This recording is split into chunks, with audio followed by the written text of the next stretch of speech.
এই স্থানটি শুধু একটি মসজিদ নয়, এটি শান্তির এক অপার আভাস। বরিশালের বুকের মাঝে দাঁড়িয়ে থাকা এক স্বপ্নের নাম গুটিয়া মসজিদ।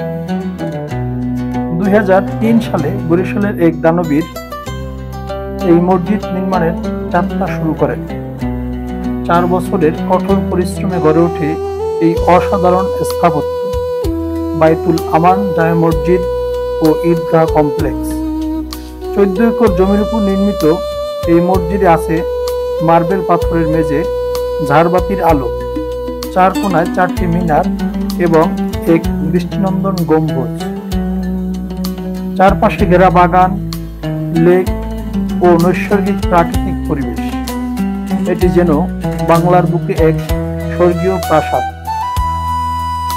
প্রতিদিন 5 ওয়াক্ত নামাজ, প্রতি শুক্রবার জুমার জামাত এবং ঈদে হাজারো মুসল্লিদের সমাগম। এই মসজিদ যেন শুধু ইবাদতের নয়, বরং মানুষের আত্মার প্রশান্তি খোঁজার স্থান।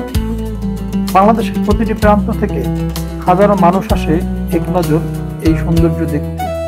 শুধু স্থাপত্য নয়, এখানে আসে আত্মা শান্ত করতে। সত্যি এটি বাংলার গর্ব। আপনি কখনো যদি বরিশালে যান, তবে গুটিয়া মসজিদে না গেলে আপনার সফর অসম্পূর্ণ থেকে যাবে। এই স্থান কেবল চোখে নয়, ছুঁয়ে যাবে হৃদয়।